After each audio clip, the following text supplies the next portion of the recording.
Hello friends, நம்ம இன்றைக்கி ஒரு அருமையான தக்காளி தொக்கு தான் செய்ய போகிறோம். இது நீங்கள் வெளியிலே வச்சுருந்தா கூட 15 டேஸ் வரையுமே நல்லாயிருக்கும்.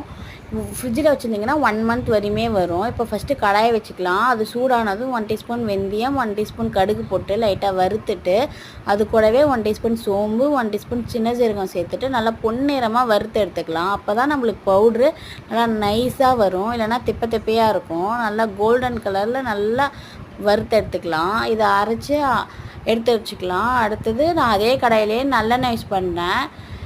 இது நல்லா 1/2 கிலோ தக்காளிக்கு எந்த அளவுக்கு நல்லெண்ணெய் வேணுமோ அந்த அளவுக்கு நீங்கள் ஊற்றிக்கோங்க. நல்லெண்ணெய் ஃபுல்லாக வேணும்னா பாதி கடலெண்ணெய் கூட சேர்த்துக்கலாம். இப்போ ஒரு கட்டி பூண்டு நான் சேர்த்துருக்கேன் உரித்து. அது கூட நம்ம எடுத்து வச்சுருக்க 1/2 கிலோ தக்காளி இது கூட சேர்த்துக்கலாம். நல்லா சின்ன சின்னதாக நறுக்கி எடுத்து வச்சுக்கோங்க. இதை சிம்மில் தான் நம்ம வச்சுருக்கணும். ஃபுல்லாகவே சிம்மில் தான் செய்ய போகிறோம். அப்போ தான் நல்லா தக்காளி வெந்து வரும். இப்போ நம்மளுக்கு தேவையான அளவுக்கு கல் உப்பு சேர்த்துக்கலாம்.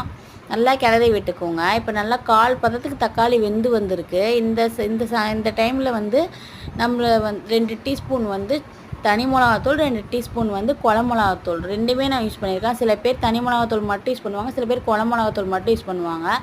நான் ரெண்டுமே தான் யூஸ் பண்ணுவேன். சூப்பராக இருக்கும். நீங்களும் ட்ரை பண்ணி பாருங்கள்.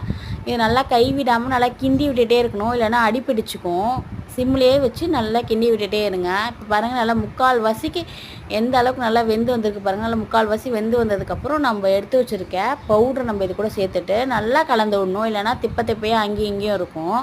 நல்லா எல்லா இடமும் நல்லா கிண்டி விட்டுகிட்டே இருக்கணும். இது ஒரு 5 நிமிஷம் கழிச்சு நம்ம ஆஃப் பண்ணிக்கலாம். பாருங்கள், நம்மளுடைய தக்காளி தொக்கு எவ்வளோ அருமையாக ரெடி ஆகிருக்கு பாருங்கள். இப்போ இது நம்ம இட்லி, தோசை, சப்பாத்தி, சாதம் 4த்துக்குமே அருமையாக இருக்கும். நீங்களும் ட்ரை பண்ணிவிட்டு நம்மளுக்கு கமெண்ட் பண்ணுங்கள், லைக் பண்ணுங்கள், ஷேர் பண்ணுங்கள், சப்ஸ்கிரைப் பண்ணுங்கள். தேங்க்ஸ் ஃபார் வாட்சிங்.